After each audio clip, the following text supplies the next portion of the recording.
పండితులు తోట అనే పదం వాడారు, ఉద్యానవనం అనే పదం వాడారు, వనం అనే పదం వాడుతూ వచ్చినారు. కనుక ఇవన్నీ మనకు దాదాపు తోటను జ్ఞాపకం చేస్తున్నాయి. తోట అని అంటేనే అది తన కొరకు సిద్ధపడింది కాదని, తన మీద ఆధారపడిన యజమానుని కొరకు సిద్ధపడిందని మనకు పరిచయం. పొలానికి తోటకున్న తేడా ఏంటి? పొలంలోకి ఎవరైనా వెళ్ళొచ్చు, తోటలోనికి ఎవరైనా వెళ్ళటానికి కుదరదు. పొలం ఎంత పెద్దగానే ఉండొచ్చు, తోట అంత పెద్దగా ఉండదు. తోటను మనం నిర్దిష్టమైన పంటను బట్టి పిలుస్తాం. పండ్ల తోట, సుగంధ ద్రవ్యాల తోట, మామిడి తోట, ద్రాక్ష తోట. బైబిల్లో రాశారు కదా, నా ప్రేమికి ద్రాక్ష తోట ఒకటి కలదు అని. ఆ తోట ఉందంటే అర్థమేంటి? పొలం మాదిరి దానికి కంచె లేకుండా ఉండదు. తోట ఖచ్చితంగా కంచె వేసింటారు. ఎంక్లోజ్డ్ గార్డెన్, మూయబడిన అంటే కంచె వేయబడిన అంటే ఈ తోటకు సంబంధించిన మెటీరియల్ బయటికి వెళ్ళటానికి లేదు. ఈ తోట యజమానునికి ఈ తోట మీద పరిపూర్ణమైన స్వేచ్ఛ, స్వాతంత్రము, అధికారము ఉంది. తోటలో ఎలాంటివి ఉంటాయి? పుష్పాలు ఉంటాయి, ఫలాలు ఉంటాయి, అందమైన చెట్లుంటాయి, దాని పరిమళ వాసన ఉంటుంది. పొలంలో అలాంటివి ఉండవు. మీరు వరేస్తే వరే, ఇంకా మిర్చి వేస్తారు కదా, పేరు మాత్రం మీరు పెడతారు మిర్చి తోట అండి అని. తోట కాదండి. తోట అంటే ఆహ్లాదకరంగా ఉండాలండి. అక్కడ పోయి మీరు ఆహ్లాదకరంగా చెట్టు కింద కూర్చుంటారండి, మంచి వాసన వస్తుంది అంటారండి. కానీ మీరు సరదా కొరకు అలాగ పెట్టుకున్నారంటే, ఇది మిరప తోట అని లేకపోతే ఇంకే ఏదో తోటలని అలాగ పెట్టుకున్నారు. ఆ తోట అంటే అలాగ కాదు. ఒక అందమైన, ఒక వైవిధ్యమైన బృందావన్ గార్డెన్స్ అంటారు. అది మిరప తోట. హ్యాంగింగ్ గార్డెన్స్ అంటారు. బబులోన్లో వేలాడదీయబడిన తోటలు, రాష్ట్రపతి భవన్లో ఉండే తోటలు, అది మిరప తోట కాదు. అలాగ కనుక ఒక దేవుని సంఘము, పుష్పించే సంఘము, ఫలించే సంఘము, పరిమళాన్ని వెదజల్లే సంఘము, పరిమళం వ్యాపింపజేసే సంఘము. దీన్ని చుట్టూ కంచె వేసింటారు. ఎటండేట తోటలో ప్రవేశం లేదు. పొలంలోకి అయితే ఆగట్టు రావచ్చు, ఈగట్టు రావచ్చు, ఈగట్టు రావచ్చు, ఆగట్టు రావచ్చు. తోటలో అలాగ లేదు. దానికి ఏ ద్వారం ఉంటుంది, అదే ద్వారం.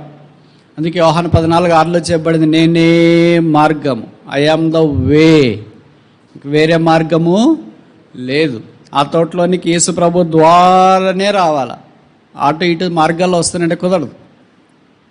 మనకు బైబిల్లో చాలా తోటలు ప్రస్తావన ఉంది. ఈ పరమగీతంలో కూడా తోటల గురించిన ప్రస్తావన చాలా సందర్భాల్లో చెప్పబడింది. ఉద్యానవనము అని కింద వచనాల్లో రాయబడింది, ఉద్యానము అని వచనంలో రాయబడింది. మెట్టుకు ఏది రాయబడిన ఇంగ్లీష్ బైబిల్ ప్రకారం garden, garden, garden, garden, garden, తోట, తోట, తోట. ఏంటి బైబిల్లో ప్రస్తావించబడిన తోటలు? ఒక 5 మీ గమనానికి తీసుకురావడానికి ప్రయత్నం చేస్తా. మొదటిది మనకు పరిచయం, ఆదికాండము 2వ అధ్యాయం 8వ వచనం. ఆదికాండము 2వ అధ్యాయము 8వ వచనం.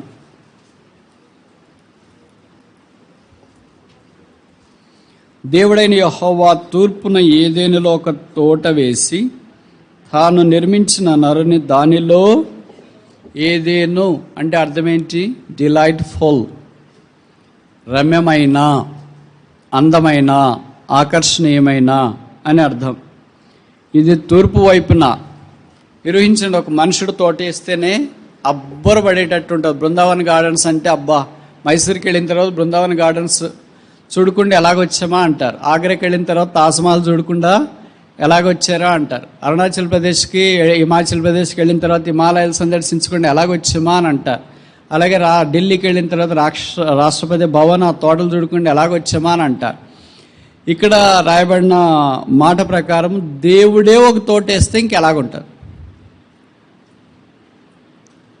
ఏం వేసాడమ్మా? ఏం తోట ఇది? వెరీ గుడ్, చాలా డీప్గా చెప్పారు. ఏదేనో తోట. దీంట్లో అన్ని రకాలైన ఫలాలు వేసాడు. ఎన్నున్నాయో తెలియదు మరి నాకు, ఎవరైనా బాటనిస్టులు ఉంటే వాళ్ళకి తెలిసింటాయి. దీంట్లో ప్లాంట్ కింగ్డమ్ అంతా, అంటే వృక్షరాజ్యం అంతా దాంట్లోకి వచ్చింది. ఫ్లవరింగ్, నాన్ ఫ్లవరింగ్, అంటే పుష్పాలు కలిగింది వచ్చింది, పుష్పాలు లేనిది కూడా వచ్చింది. అంత రమమైన తోటలో ఒకే ఒక మనిషిని పెట్టినాడు. తోట నేను వెంటనే మనకేం గుర్తొస్తుందంటే ఆహ్లాదకరమైంది, ఆనందకరమైంది. అంటే మన భాషలో చెప్పుకోవాలంటే పార్క్ అనుకోండి. పార్క్కి తోటకి తేడా ఏంటంటే మన పార్క్లో ఫలించే చెట్లు ఉండవు, ఊరికే కొబ్బరి చెట్లు ఉంటాయి, తర్వాత ఏంటి క్రోటన్లు ఉంటాయి, తర్వాత ఏంటి పుష్పాలు వికసించే అదేమి కాగితాల పుష్పాలు, ఇవన్నీ మనకు పార్కులో కనిపిస్తాయి. తోట అంటే మామిడి చెట్లు, లేకపోతే మామిడి ఫలాలు వచ్చేవి కూడా దాంట్లో ఉంటాయి. సంఘం అలాంటి తోట యేసుప్రభు వారికి. అందుకే పచ్చివియు పండిన పండ్లు నా తోటలో ఉన్నాయి గనక నా ప్రియుడు వేం చేయనుగాక, తనకిష్టమైన ఫలం ఆయన భుజించునుగాక. ఈ తోట మరి ఎలాగో ఫీడ్ కావాలా అంటే ఈ తోటకి నీళ్ళు ఎలాగ రావాలా? ఏదైనా తోట నీళ్ళు లేకపోతే ఏది నిలబడదు కదా, ఎండిపోద్ది కదా. కనుక ఈ తోటకి నీళ్లు రావడానికి ఒక నది గలదు. అది 4 పాయలైంది. తోట రావటానికి నది ఉంది. మనం కూడా దేవుని సంఘములో ఒక నది ఉంది. ఏంటి ఆ నది? కీర్తనలు 46, కీర్తనలు 46 4వ వచనం.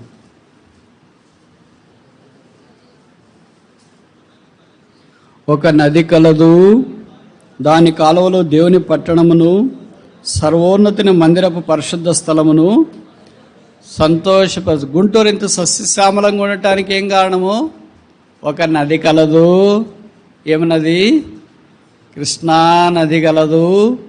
దాని కాలువలు గుంటూరు కృష్ణా జిల్లాలో ప్రవహించి ఇంత సస్యశ్యామలం చేస్తుంది. గోదావరి అంత సస్యశ్యామలంగా ఉండటానికి కారణం ఏంటి? ఒక నది కలదు. ఆ నది పేరేంటి? గోదావరి. అది సస్యశ్యామలముగా తయారు చేస్తుంది. కనుక నదిలో నీళ్లుండే దాన్ని బట్టి ఆ తోటలు చాలా సమృద్ధిగా ఉంటాయి, అంటే పచ్చగా ఉంటాయి. ఆ నది యేసుక్రీస్తు ప్రభువే. దానికి కాలువలేంటి మరి? ఇప్పుడు కొత్త నిబంధనలో యేసు ప్రభు రక్తం ద్వారా కడగబడిన వాళ్ళంతా ఒక తోట, ఒక్కొరు ఒక్కో రకంగా ఉంటారు, అందరూ ఒకే రకంగా ఉంటారు. ఒకళ్ళు సిట్రస్ జాతి, అంటే పొల్లగా ఉంటారు, వాళ్ళని టచ్ చేయాలంటే కూడా కష్టం. ఒకళ్ళు మామిడి పండులాగా, బంగిని పన్ని మామిడి పండులాగా దూరం నుండి చూస్తేనే అనిపిస్తుంది, అబ్బా ఎంత మంచి వాసన, ఎంత మంచి బిలీవర్స్, వాళ్ళ మాట తీరు ఎలాగుందో అంతా వాళ్ళు గుంటూరు వాళ్ళు అనుకుంటా.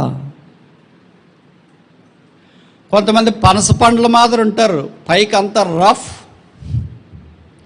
మాట తీరు రఫ్, నోటి రఫ్, తర్వాత ఏంటి చూపులు రఫ్, ప్రవర్తన రఫ్, అంతా రఫ్. కానీ బాగా కష్టపడి నూనె పోసుకొని అటు చేసి ఇటు చేసి మొత్తానికి దాన్ని కోస్తే లోపల మాత్రం పనస పండు వల్లే మధురంగా కనిపిస్తారు. అంత టైం ఏడుంది మనకి. కొంతమంది అరటిపండు మాదిరి ఉంటారు, చక్కెరకేళ, అమృతపాన, ఏదో ఒక పండు మాదిరి ఉంటారు. చాలా తేలిక అరటిపండు అయితే. అంటే కొంతమంది దగ్గర తేలిగ్గా వెళ్ళొచ్చు, తేలిగ్గా మాట్లాడవచ్చు, తేలిగ్గా దైవికమైన పనులు చేయొచ్చు. పనస పండు లాంటి వాళ్ళ దగ్గరికి అంత తేలిగ్గా పోలేం. నాకు తెలిసి గుంటూరు వాళ్ళు ఎవరు అలాంటి వాళ్ళు కాదనుకుంటా, అంత అరటిపండు లాంటి వాళ్ళే. దైవికమైన భక్తి కలిగి ఉంది, దేవుని యొక్క కార్యాల కొరకై వాళ్ళని త్వరగా అప్రోచ్, యాక్సెస్ కావడానికి అవకాశం. ఇప్పుడు కొన్ని పండ్లు ఎలాగుంటాయంటే కాస్ట్లీ పండ్లు ఉంటాయి. మీకు తెలుసు కదా, డ్రాగన్ లాంటిది, బయటికి ముళ్ళగా అనిపిస్తుంటుంది, ఎర్రగా ఇంత ఉంటుంది, 100 రూపాయలు 200 రూపాయలు అది అనుకుంటా. లోపల తీస్తే అమ్మో ఎర్రగా కనిపిస్తుంది. కొంతమంది వాటర్ మిలన్ లాగా ఇట్లుంటారు. వాటర్ మిలన్ అంటే తెలుసు కదా, ఏమంటారు? పుచ్చకాయనా? పుచ్చకాయ మాత్రం బయటికేమో రంగులు రంగులు సారలు కనిపిస్తుంటారు. లోపల తీస్తేనే ఏమైనా ఉందంటే అంత నీళ్ళే. ఇంకా కొంతమంది కర్బూజకాయ మాదిరి ఉంటారు. కొంతమంది డేట్ అంటే ఏమంటాం? ఖర్జూరం మాదిరి ఉంటారు కొంతమంది. అంటే చూడటానికి చాలా కాఫీ కలర్లో ఉంటారు, ఇంతే ఉంటారు, చాలా స్మార్ట్గా ఉంటారు, చాలా స్వీట్గా ఉంటారు, అంత బాగానే ఉంటారు. అలా కొంతమంది జామ పండు మాదిరి ఉంటారు. షుగర్ పేషెంట్లకే ఉపయోగం, వాళ్ళు ఇంకెవ్వరికి ఉపయోగం ఉండదు. పిల్లలకు తింటే తీసుకొని రా నాకొద్దు. అదే మామిడి పండు చూడండి, షుగర్ పేషెంట్స్తో మొదలుకొని పిల్లల దాకా అందరికీ టెంప్టేషన్, శోధన. మామిడి పండు ఇంట్లో పెడితే దాని వాసన వస్తుంది. బంగినపల్లి మామిడి పండు హై క్వాలిటీ స్టఫ్. దాని వాసన వచ్చి పిల్లలు స్కూల్ కూడా మానేస్తారు. ఏంటంటే మన కడుపు నొప్పి ఉదయం కడుపు నొప్పి, మధ్యాహ్నం అన్నం తిందరంటే వద్దు మామిడి పండు. ఉదయం కడుపు నొప్పి అన్నవే, మధ్యాహ్నం మామిడి పండు తింటే మనకు కడుపు నొప్పి కాదు. ఇప్పుడు బాగైందమ్మా అంటే వాడు స్కూల్కి డుమ్మ కొట్టింది ఎందుకు? మామిడి పండ్లు తినటానికి. మళ్ళీ వచ్చేలోకి అయిపోతాయేమో అని మన భయం. అలాగ కొన్ని పండ్లు ఉంటాయి, కొన్ని ద్రాక్ష పండ్లు మాదిరి ఉంటాయి, చాలా డెలికేట్గా, చాలా అలాగ. కనుక విశ్వాసులు ఒక పళ్ళ తోట వలె చాలా రమ్యంగా అలాగ కనిపిస్తూ ఉంటారు. కొంతమంది ఇంతలావు ఎర్రగా ఉంటారు. ఎలాగా ఏమంటారు దాన్ని? వెరీ గుడ్, చాలా బాగా చెప్పినారు. ముందు షుగర్ పేషెంట్లు ఉన్నారు అనుకుంటా.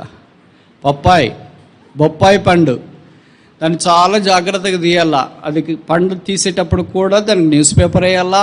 పెద్ద కథ అనుకో. వాళ్ళని జాగ్రత్తగా చూసుకోవాలి. ఒక మాట అంటే ఏం తక్కువ మాట్లాడినాడు బ్రదర్, ఏం మాట్లాడలేదు. 2 మాట్లాడితే అంత ఓవర్ యాక్షన్గా మాట్లాడతాడు ఆయన. ఏమనుకుంటున్నాడు అని అంట. దీన్ని పేపర్ వదిలేస్తే పాడైపోతుంది. పేపర్ పెట్టి జాగ్రత్తగా తీయాలనుకుంటే మనకంత చెయ్యి అయిపోతుంది. కనుక చాలా డెలికేట్గా తీసుకోవాలి వాళ్ళని. ఏం చేస్తాం మరి? వాళ్ళు షుగర్ పేషెంట్లకు చాలా అవసరం. అందరికి కాదు, కొంతమంది బిలీవర్స్ అలాగే ఉంటారు. అందరికి ఉపయోగపడేవాళ్ళు కొంతమందికి ఉపయోగపడుతూ ఉంటారు. ఇది ఎప్పుడు సాధ్యమవుతుంది ఈ ఫలాలన్నీ అంటే? నది ప్రవహిస్తేనే. ఎజెకియెల్లో చెప్పబడింది 47 అనుకుంటా. ఆ నది ఎక్కడ పారునో అక్కడ సమస్తము బ్రతుకును. ఆ నది అయిన యేసు మనకు పారాలి. ఆయన ద్వారా మనం బ్రతుకుతాం. ఆయన పారకపోతే, ఆయన ప్రవహించకపోతే, ఈ తోట దేవుడేసిన తోట, ఇది ప్లాంటెడ్ బై గాడ్. సంఘం కూడా దేవుడు ఏర్పరిచిందే. అపోస్తుల కార్యాలు 20:28 మనం చూస్తాం కదా, దేవుడు తన స్వరక్తం ఇచ్చి సంపాదించిన సంఘం. ఏదైనా తోట ఆయన మాటతో పోసి వేసాడేమో, లేదా చేత్తో వేసాడేమో. కానీ ఇక్కడ అపోస్తుల కార్యాలు 20:28 వచ్చేటప్పటికి స్వరక్తము చేత ఈ తోటను తయారు చేసి, కనుక ఈ తోట ఇంకా విలువైంది. దీంట్లో నది పెట్టాడు. ఈ నది ఎన్ని పాయలైంది? 4 అయింది. ఇప్పుడు నేను చెప్తా, ఈ నది 5 పాయలు ఎందుకు కాలేదు? 3 పాయలు ఎందుకు కాలేదు? ఎందుకు 4 అయ్యింది? సరే, ఇప్పుడు నేను ఒక పోలికి చెప్తా, బహుశా తప్పు కాదనుకుంటా, తప్పైతే మన్నించండి. ఎందుకు ఇది 4 పాయలు అయింది? దేవుడు భక్సింగ్ గారికి ఇచ్చిన సంఘ ప్రత్యక్ష ప్రకారం అపోస్తుల కార్యాలు 2:42, వారు అపోస్తుల బోధ ఎందును, సహవాసమందను, రొట్టె విరుచుటెందును ఎట్లుండాలా? ఏడతే గక్క ఉండ. ఎన్ని పాయలమ్మా? 4 పాయలు అయినాయి. ఇప్పుడు ఆదికాండం 2వ అధ్యాయంలో ఒక నది కలదు. అది ఎన్ని పాయలు ఉంది? 4 పాయలు ఉంది. అది 4 పాయలు ఉంది అని సంఘముకు దేవుడు 4 పాయలని అపోస్తుల బోధ, సహవాసము, రొట్టె విరుచుట, ప్రార్థన చేయుట సిద్ధం చేసిన తీరు ఎంత శ్లాఘనీయం. ఇప్పుడు ఈ తోటకు 4 పాయలు లేకుండా 3 పాయలు ఉంటే ఇంకొక పాయ ప్రవహించే వైపు నీళ్లు లేవు కనుక అక్కడ ఎండిపోద్ది. 2 పాయలే ఉన్నాయనుకో, మిగతా దగ్గర నీళ్లు ప్రవహించకపోతే అక్కడ ఎండిపోద్ది. ఒకే పాయ ఉందనుకో, మిగతా దగ్గర ప్రవహించకపోతే అక్కడ ఎండిపోద్ది. ఈ 4 పాయల తోటంతా కవర్ అయ్యేటట్లు యజమాని ఏర్పాటు చేశాడు. అలాగే అపోస్తుల కార్యాలు 2వ అధ్యాయం 42 ప్రకారము మనం కూడా దేవుని యొక్క ఆత్మ సంబంధమైన తోటగా అపోస్తుల బోధ అవసరమే, ప్రార్థన అవసరమే, రొట్టె విరుచుట అవసరమే, సహవాసం అవసరమే. ఈ 4లో ఏ ఒక్కటి లేకపోయినా, ఏ ఒక్క పాయ లేకపోయినా అక్కడంతా ఏమవుతుంది? ఎండిపోతుంది. ఇక్కడ చాలామంది క్రైస్తవులు ఉన్నారు కదా మందిరానికి వచ్చేవాళ్ళు. మరి మన సంఘం అనే తోటలోన ఈ 4 పాయలు ప్రవహిస్తున్నాయా లేదా ఒకే పాయ ప్రవహిస్తుందా? కొన్ని తోటలో ఒకటే ఉంటుంది, అపోస్తుల బోధ ఒకటే చెప్తూనే ఉంటారు, పాయింట్లు 3 పాయలు మిగతావి ప్రవహించవు. దానికి ఏమొచ్చింది? సిల్ట్ వచ్చింది. సిల్ట్ అంటే ఏమంటారు దాన్ని? పూడిక. గుంటూరు భాషలో ఏమంటారు? పూడికైనా కాలువ పూడిపోద్ది. పూడికైనా సిల్టేషన్ అంటాం. అంటే నీళ్లు ప్రవహించి కింద నుండి పైకి అంతా పూడికి వచ్చేస్తుంది, కాలువ పైకి వచ్చేస్తుంది. పొలంకి కాలువకి ఏం పెద్ద తేడా ఉండదు. దాన్ని ఏమంటామంటే సిల్టేషన్ అంటాం. పూడిక అంతా పూడిపోద్ది. కొంతమంది ఎలాగుంటారంటే పూడిక లేకపోయినా, అంటే ఇస్సాకు బావులు తవ్విన దినాల్లో అలాగే కదా, కొన్ని బావులు వారు పూడ్చివేసిరి. అలా కొన్ని వాళ్ళు పూర్తి చేసి ఉంటారు. ప్రార్థన అనేదో, వాక్యం అనేదో, తర్వాత ఏంటి సహవాసం అనేదో, రొట్టె విరుచుట అనేదో, ఏదో ఒక కాలంలో వాళ్ళు పూర్తి చేసి. ఇంకో మాటలో చెప్పాలంటే కొన్ని కాలువలు ఏమైనాయంటే ఇదేంటి గుర్రపు డెక్క మొలిసింది. నేను చెప్పేవన్నీ మీకు బాగా అర్థమవుతాయి, ఎందుకంటే మీ గుంటూరు జిల్లాలో ఇవన్నీ స్పష్టంగా చూస్తారు. నీళ్ళ కాలువలు పోతూ ఉంది అనుకోండి, గుర్రపు డెక్క మొలిసింది కదా అంటే తెలుసుగా. ఏమంటారు మీరు? అదేనా ఏమ్మా? ఆ గుర్రపు డెక్కనే మొక్కలు మొలుస్తాయి. మొలిసి ఏం చేస్తాయంటే నీళ్ళ ప్రవాహాన్ని అడ్డుకుంటాయి. నీళ్ళు ఇక్కడి నుండి అక్కడికి వెళ్లకుండా అడ్డుకుంటాయి. అప్పుడు ఏమైపోద్ది, అక్కడ కింద ప్రాంతంలో ఉన్న పొలాలు కానీ తోటలు కానీ నీళ్ళు అందక ఎండిపోవటానికి అవకాశం ఉంది.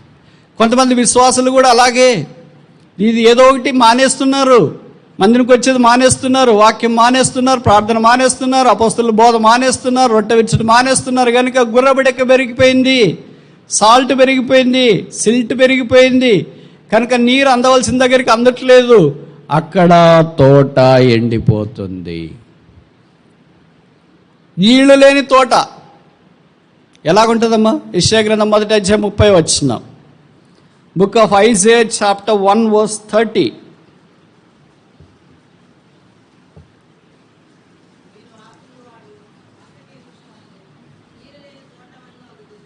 ఎలాగా?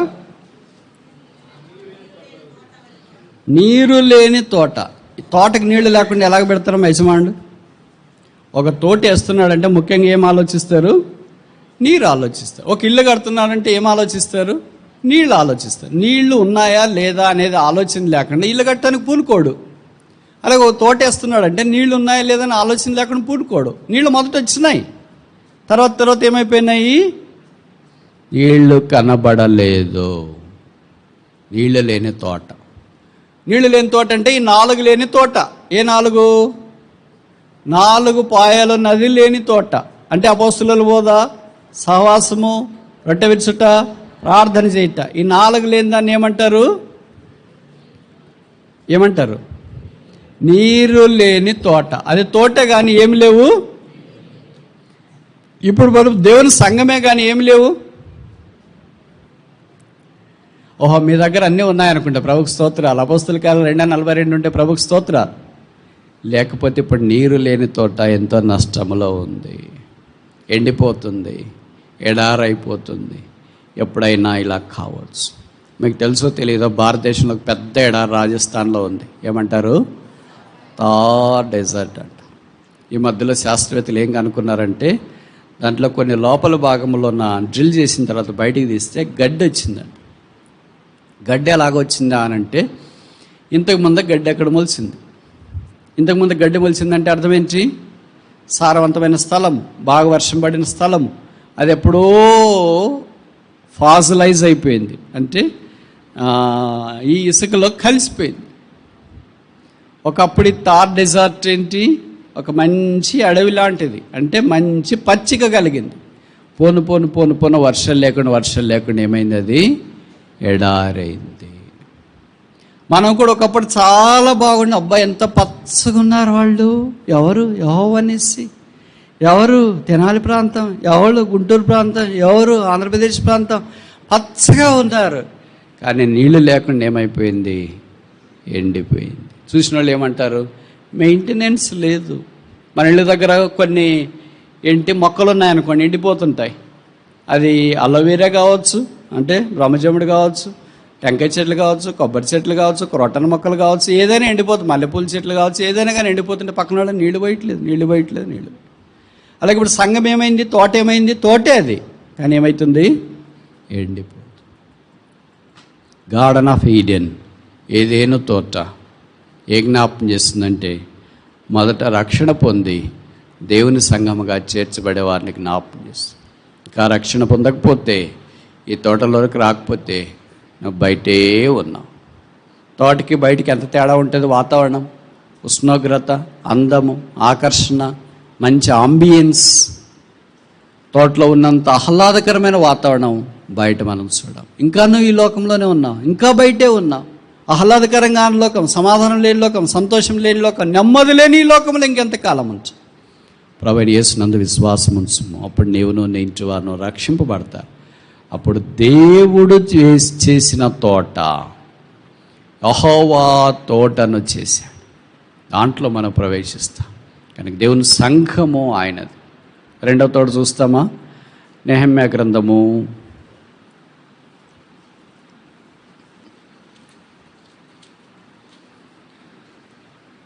3వ అధ్యాయము 15వ వచనం. Book of Nehemiah chapter 3 verse 15. Nehemiah 3:15. నేను మధ్య భాగం చదవనా? ఇదియుగాక దావీదు పట్టణం నుండి క్రిందికి పో మెట్ల వరకు రాజు తోట యొద్దనున్న షిలోయేము మడుగు యొక్క గోడను అతడు రాజు తోట, కింగ్స్ గార్డెన్. ఈ తోట దగ్గర ఏముంది? ఇక్కడ రాశారు కదా, మడుగు. మడుగంటే నేను మీకు చెప్పాల్సిన పని లేదు. రిజర్వాయర్, నీళ్ళ సమూహం. నీళ్ళు లేకుండా తోట సస్టైన్ కాలేదు. ఒక నది కలదు. ఈ తోట దగ్గర కూడా ఒక నది ఉంది. ఈ తోట రాజు తోట. యేసుక్రీస్తు ప్రభువే మన రాజు. ఈ రాజుని ప్రభువు, అతడిని సౌందర్యమును కోరినవాడు, అతనికి నమస్కరించు. కనుక ఈ రాజు దగ్గర ఏముందంటే నీటి మడుగు ఉంది. ఇది నది మాత్రమే కాదు, ఇది మడుగుగా మనకు జ్ఞాపకం చేయబడుతుంది. దేవుని వాక్యము మనకు మడుగు. అందుకే వీళ్ళు ప్రత్యేకించబడినారు. దేవుని ప్రజలు ఇశ్రాయేలీయులు బబులోనులో నుండి బయటకు వచ్చిన వాళ్ళు ఈ తోటను చూస్తున్నారు, ఈ తోటను అనుభవిస్తున్నారు. ఎవరైతే బబులోనులోనే ఉండిపోయారో ఆ దినాల్లో, వాళ్ళు ఈ తోట అనుభవంలోనికి రాలేదు. నెహెమ్యాతో పాటు భక్తులు కొంతమంది ఈ రాజు తోటను చూసి అనుభవంలోనికి వచ్చినారు. కనుక రెండవది ఏంటంటే గార్డెన్ ఆఫ్ సెపరేషన్. మొదటిది గార్డెన్ ఆఫ్ సాల్వేషన్, రక్షణ తోట. రెండవది గార్డెన్ ఆఫ్ సెపరేషన్, ప్రత్యేకించబడిన తోట. ఈ తోట అనుభవంలో మనం రావాలని కోరబడుతూ ఉన్నాం. మూడవది చూస్తామా? యెషయా గ్రంథం 58వ అధ్యాయం 11వ వచనం. యెషయా 58వ అధ్యాయము 11వ వచనం. నీవు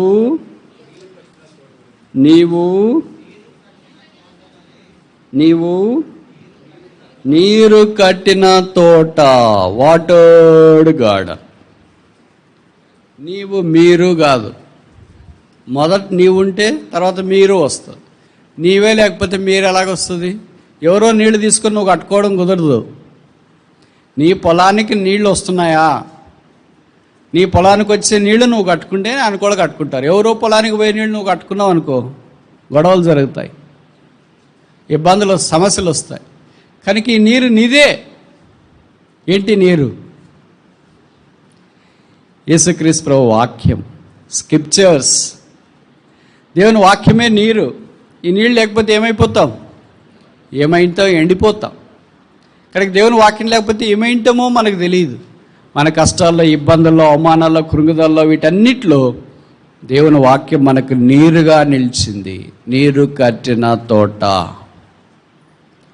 ఎప్పుడు ఉబుకుచూనుండేది. అందుకే మొదటి కీర్తనలో చెప్పబడింది అనుకుంటా కదా, యెహోవా ధర్మశాస్త్రము చొప్పున అనుదినము ధ్యానిస్తూ దీవారాత్రములు దాన్ని ధ్యానించువాడు ధన్యుడు, అతడు నీటి కాలువల యోరున నాటబడినవాడై ఆకువాడక తన కాలమంద ఫలమిచ్చు. వాక్యాలు కంటతా భలే చెప్తాం. అది జీవితంలో అది విస్మంతన్నా కొద్దిగా ప్రయత్నం చేయాలి కదా, ప్రభువా నేను కూడా ఇలాగ ఉండటానికి సహాయం చేయని. దేవుని వాక్యము మనకు జీవితాన్ని మారుస్తుంది. దేవుని వాక్యం ప్రవహిస్తే మన హృదయాలు మెత్తగా అవుతాయి.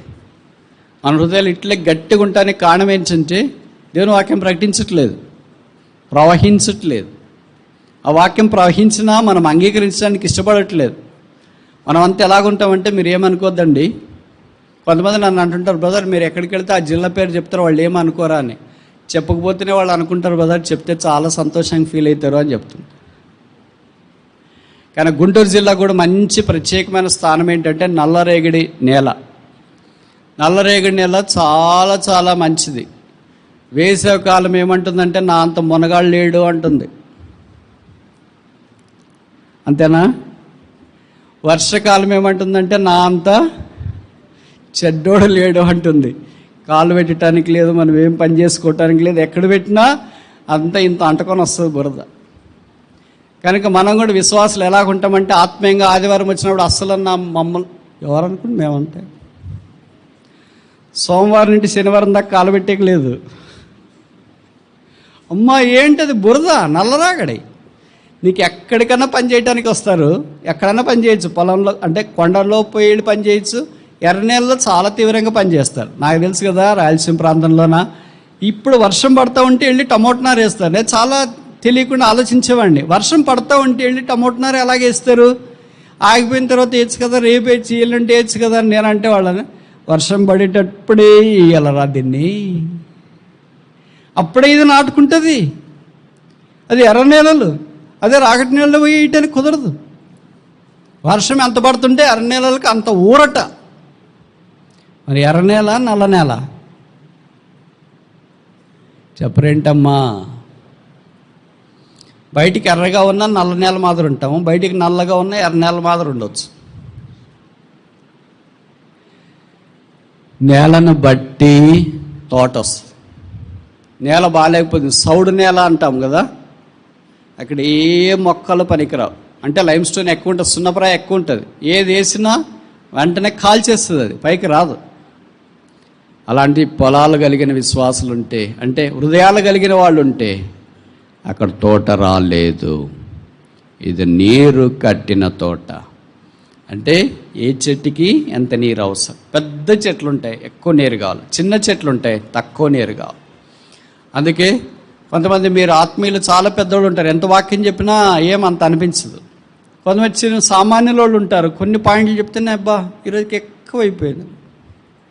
నాకు కూడా కొంతమంది చెప్తుంటారు బయటకు వస్తే, బ్రదర్ 5 పాయింట్లే చెప్పండి బ్రదర్, మీరు ఎక్కువ చెప్పేస్తారు, ఒక్కోదానికి ఇంకొక 5, ఇంకోదానికి 5, ఇంకోదానికి 5 చెప్తే బయటకు వచ్చిన తర్వాత ఏం చెప్పినారో ఎగిరిపోయింది.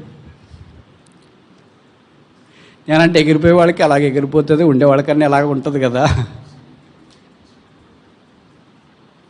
మరి కొంత అవగాహన వస్తుంది కదా వాక్యం మీద. మనకి అవగాహన రాకుండా వెంటనే మనం మూసేయటానికి కుదరదు.